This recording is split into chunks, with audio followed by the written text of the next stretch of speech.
Hi, everyone. I'm writing this from the bathroom while my wife sleeps in the bedroom and my phone is blowing up with texts from my brother. I need to vent, because if I tell anyone in real life, everything will collapse instantly. But it feels like it's already collapsed. I'm just the only one who sees the cracks yet. A little context. I'm 32, my wife, let's call her Alina, is 30. We've been together 5 years, married for 3. We have what people call a picture-perfect marriage. We never seriously fight. We understand each other without words. We share the same goals. Alina is the kind of woman you'd move mountains for. And then there's my brother, Mark, ... my identical twin. You have to understand twin dynamics to understand this story. Mark and I are like two sides of the same coin. Externally, even our own mother can't tell us apart if we dress the same. But internally, I am stability, career, planning. Mark is chaos, adventure, emotion. He was always the fun brother, the life of the party, while I was the one driving drunk friends home. Alina always said she was lucky to pick the right twin. She laughed that Mark was a walking disaster and I was her rock. But I always noticed how her eyes lit up when Mark told his crazy stories at dinner. I was never jealous. Until last night. This whole story didn't start yesterday, but a year ago. And this is the part you'll probably judge me for. Alina always wanted children. A big family. I wanted that too, theoretically. But we have a genetic predisposition to a very nasty neurological disease in my family. It showed up in our grandfather, and I watched him die a slow, painful death. I got tested. I'm a carrier. The chance of passing it to a child is 50-50. Mark knows about this, but he doesn't care. He lives for today. But I couldn't take that responsibility. A year ago, I tried talking to Alina about it, hinting at adoption. She burst into tears. She said she wanted my child. That she wanted to see my eyes, my smile in them. I got scared. I was scared she would leave if I gave her a firm no dawa. So, I acted like a coward. I got a vasectomy. Secretly. I told her I was going on a business trip for a week, but I checked into a clinic in another city. The plan was this. We would try, fail, and after a year or two I would suggest IVF with a donor sperm or adoption, writing it all off as unexplained infertility. I thought I was saving her from pain. What an idiot I was. Yesterday was my birthday. And Mark's, obviously. We celebrated at our place. Just the closest people. Mark showed up with his new girlfriend, who looked like she was bored out of her mind. We drank wine, we laughed. And then Alina stood up. She was holding a small gift box. "I have a gift for both of you," she said, beaming so brightly it almost hurt to look at her. "But mostly for you, darling." She handed me the box. I opened it. Inside lay a positive pregnancy test and tiny knitted booties. The room exploded with applause. Mark jumped up, started shaking my shoulders, yelling, "We did it, brother. I mean, you did it. But we're a team, right?" My mother was crying tears of joy, and I just sat there, staring at those 2 red lines, feeling the world fall into an abyss. Only one thought circled in my head. This is impossible. The doctor said the procedure was successful. I got checked 2 months ago. Sperm count, 0 to absolute 0. I looked up at Alina. She was crying happily, hugging my mom. She didn't look like a woman who was lying. She looked like a woman who genuinely believes she is carrying my child. And that scared me more than if I'd caught her cheating. If she isn't consciously lying to me, then what happened? And then I looked at Mark. He was standing a bit apart, finishing his whiskey. He wasn't looking at me. He was looking at Alina. His look was strange, not brotherly. It was a look of ownership, pride. When he noticed me looking, he winked at me and raised his glass. "Good job, copy? Genes are strong, huh? Let's just hope the kid doesn't get his uncle's personality. He laughed, but his laugh sounded fake to me. The evening passed in a fog. I played the role of the happy father-to-be. I hugged my wife, accepted congratulations.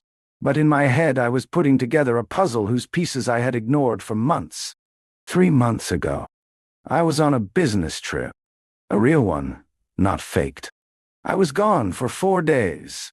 Alina said she missed me, watched TV shows.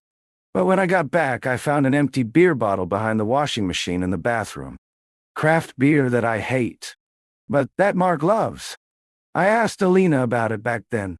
She said, "Oh yeah, Mark stopped by for a minute to drop off the tools he borrowed and asked to use the bathroom." I believed her. Why wouldn't I? It's my brother. But this morning, while Alina was still sleeping, I logged into our shared iCloud photo stream. I wanted to check the dates. I scrolled back to the week conception must have happened. The dates coincided with my business trip. There were no photos on Alina's phone for those days. Not one. This is weird for her. She photographs everything: the cat, breakfast, sunsets. But then I checked the recently deleted folder. There was one photo there, blurry, taken in the semi-darkness of our bedroom. It was a man. He was standing with his back to the camera, putting on a shirt. It was me. I mean, it looked exactly like me. Same build, same hair. Even the same small mole on the shoulder. But on the nightstand next to him lay a watch.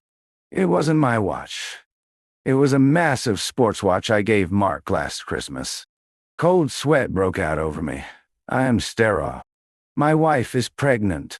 There is a photo in my bedroom of a man looking like me, but wearing my brother's watch, taken at a time when I was 500 kilometers away. The scariest part isn't just that they slept together. Cheating is just pain. You survive it or you don't. The scariest part is the question, did Alina know it was Mark? Or did Mark come to her, pretending to be me? We played that game as kids, switching classes at school. We even swapped girlfriends on dates in college. Stupid jokes we regretted later. But would he go this far? Did he come to my wife at night while I was gone and role-play as me? I'm sitting here, looking at the pregnancy test in the trash, realizing I need the truth. But I can't just ask. If Alina thought it was me, it'll destroy her psyche. If she knew it was Mark, she destroys me. I decided to play my own game. If Mark wants to be me, let him try. But 15 minutes ago, I got a text from him. "Hey, Daddy, we need to talk, not over the phone. Meet me at the old garage in an hour. There's something you need to know about the night the miracle happened." He knows. He definitely knows that I suspect something. Or he wants to confess. I'm going there now. I'm taking a voice recorder. I don't know how this ends, but I feel like my life, as I knew it, ended the moment I saw those 2 lines. The old garage hadn't changed since we were teenagers. Same rusted door, same smell of oil and dust, same flickering bulb that made everyone look a little unreal. Like a bad memory you can't fully recall, but can't forget either. Mark was already there when I arrived. Sitting on the hood of our father's old car, legs crossed, scrolling his phone like this was just another casual meet-up. When he saw me, he smiled. "Relax," he said. "You look like you're coming to kill me." "I'm here to listen," I replied, slipping my hand into my pocket, feeling the small voice recorder. It was on. He raised an eyebrow. "You always were the careful one." For a moment, we just stared at each other. 2 identical faces under that flickering light. Same nose, same jaw, same scar above the eyebrow from when we were 8 and crashed our bikes. I suddenly understood why people say twins are unsettling. It's not because you look the same. It's because you remind each other of what you could have been. "You know I can't have kids," I said quietly. Mark's smile didn't disappear. It froze. "Yeah," he said after a pause. "You told me, a year ago. Big drama, clinic, tests, tears, I remember." "Then explain this," I said. Explain how my wife is pregnant. He jumped off the hood and took a step closer. Too close. I could smell whiskey on his breath. You want the short version or the truth? He asked. They're usually the same, I said. He laughed. Not loud, almost fondly. No, brother. The truth is rarely short. He leaned against the car, crossed his arms. Alina wanted a child. You didn't. You were playing house, planning life like a spreadsheet. She was drowning in that perfect marriage of yours. That's bullshit. Is it? He asked calmly. Did you ever tell her about the vasectomy? The word hit me harder than I expected. He knew. Of course, he knew. So you admit it, I said. You slept with her. Mark tilted his head, studying my face, like a scientist watching a reaction. I'll answer that, he said. But first you answer me something. If Alina thought it was you, would it even matter? I felt my stomach drop. What are you talking about? You look the same. You sound the same. You even wear the same damn cologne, he said. If a woman closes her eyes at night and believes she's with her husband, is it cheating? You're sick. Or honest, he replied. More honest than you. At least I didn't cut something out of my body and lie about it for a year. I stepped forward, grabbing his jacket. Did you pretend to be me? He didn't push me away. He didn't smile either. She was lonely, he said quietly. You were gone. She'd been crying that evening, drinking wine, talking about you, about the future, about kids. That doesn't answer my question. She called me by your name, he said. More than once. My hands went numb. So she didn't know, I whispered. Mark shrugged. That depends. Do you think she wanted to know? I let go of him. My head was spinning. If she thought it was me, then the child was biologically his, but emotionally. If she knew it was him, then everything I had was already gone. And the photo? I asked. The one on her phone. Mark smiled again. This time, slower. Colder. You found it, he said. Good. That means you're finally paying attention. You left it there on purpose. Of course, he said. Someone had to crack the illusion. You were too comfortable. I pressed the recorder deeper into my pocket, my fingers shaking. Why? I asked. Why do this? He looked away for the first time. At the car. At the walls covered in old graffiti. At the place where we used to dream about leaving this town. Because you took the life I was supposed to have, he said. The stable one, the family, the woman who looks at you like you're the only man in the world. I just borrowed it for one night. One night that changed everything, I said. Mark stepped closer again, lowering his voice. You have 3 options, he said. First, you tell Alina everything. About me, about the vasectomy, about the baby. She breaks. Marriage over. Family destroyed. Family destroyed. He raised one finger. Second, you say nothing. You raise my child as your own. No one ever knows. Perfect illusion restored. Second finger. Third, he said, smiling. You disappear from the equation. Divorce her quietly. Let her and the baby live without your lies. And what do you want? I asked. He leaned in, whispering. I want you to choose wrong, just like you always do. My phone vibrated. A message from Alina. Where are you? I woke up and you weren't there. Are you okay? I looked up at Mark. You forgot one thing, I said. There's a 4th option. Oh, he asked. I turned off the recorder in my pocket. I find out what she knows, and then I decide who deserves to stay. For the first time that night, Mark's smile faded. I didn't go home right away. I sat in my car for almost an hour, engine off, staring at the same crack in the windshield. Mark's words kept looping in my head, but worse than his voice was the silence that followed. The kind of silence where you realize the truth isn't hidden anymore. It's waiting for you to look at it. When I finally walked into the apartment, the lights were on. Alina was sitting at the kitchen table, wrapped in my hoodie, hands folded around a mug she hadn't touched. "Where were you?" she asked softly. "AT work," I lied. She nodded. Too quickly, like she didn't want to hear more.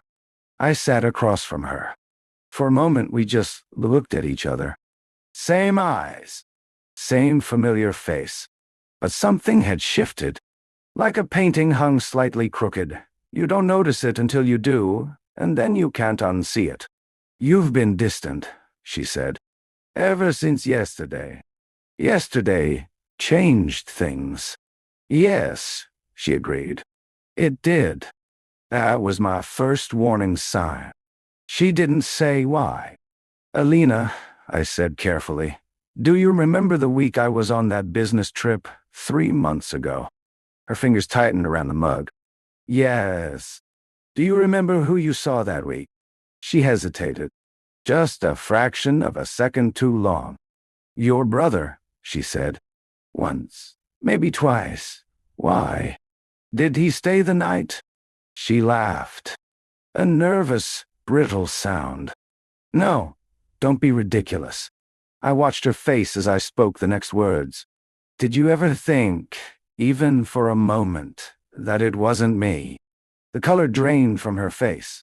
"What are you asking?" she whispered. I stood up and walked to the bedroom. I came back with my cologne bottle and placed it on the table. "You bought this for me," I said. "But Mark uses it now. Did you notice?" Her eyes flicked to the bottle. Then, away.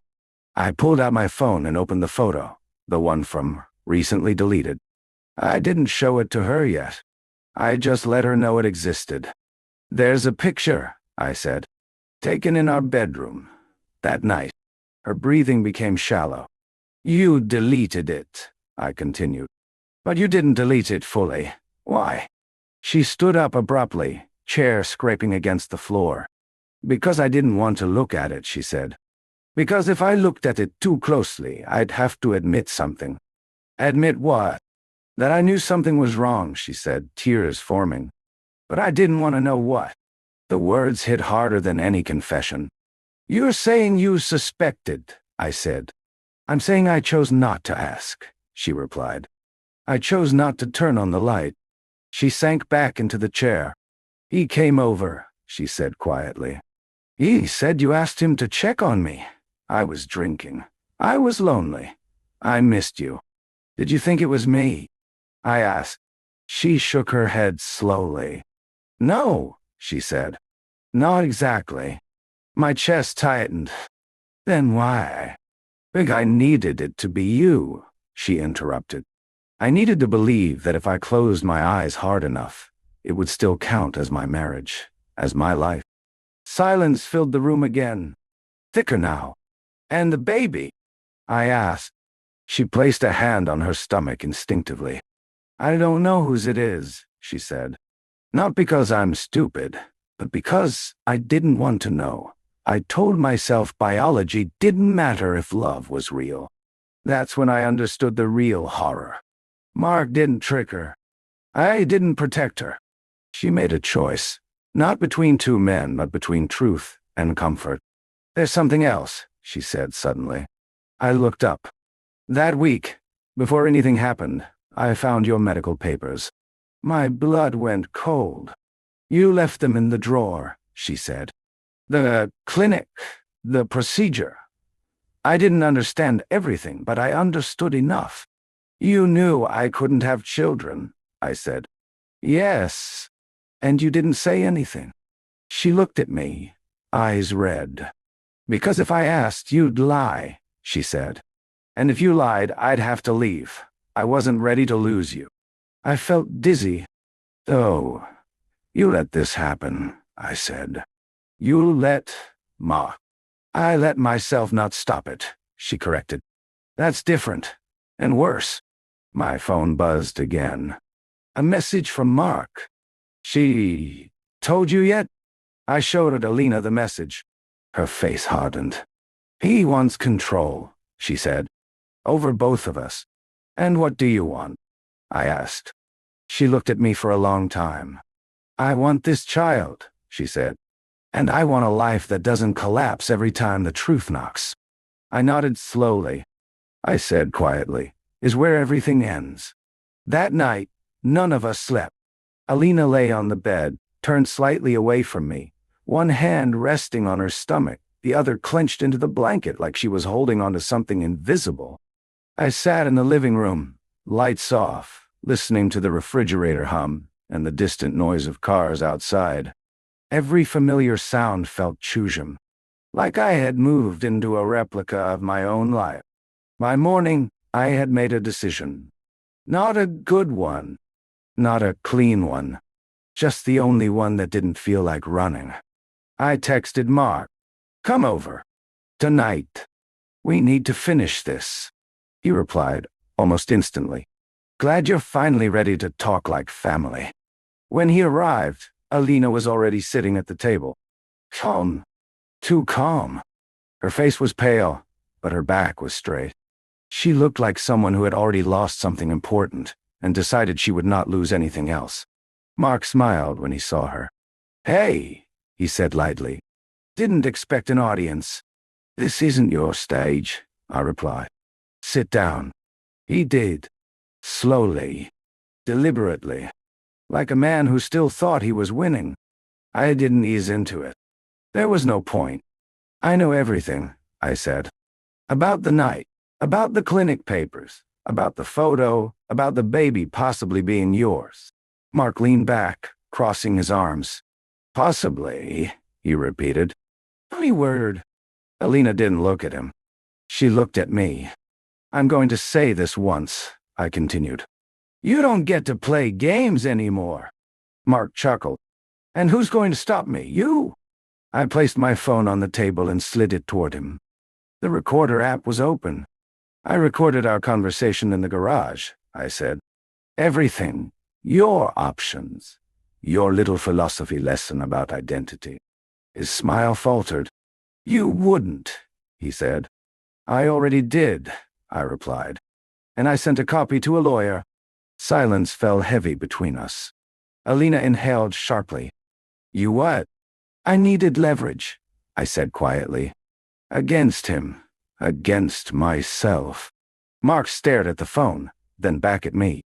For the first time since all of this started, he looked uncertain. So what now? He asked. You ruin me? You ruin her? You ruin yourself?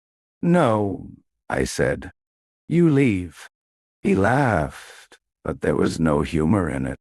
You think you can erase me? I'm not some stranger. I'm his brother, he said, nodding toward Alina. I'm the father of that child. Alina finally turned to him. No, she said calmly. You're not. Mark froze. Excuse me. You're a mistake, she continued. A choice I made because I was afraid. But you don't get to define my child's life, or mine. I looked at her, surprised by the steel in her voice. I don't want you in our lives, she said. Not as an uncle, not as a secret, not as a memory we keep quiet about. Mark turned to me. You're just going to let her say that. This isn't about letting, I replied. This is about consequences. He stood up abruptly, knocking the chair back. You think you won? You think this ends clean?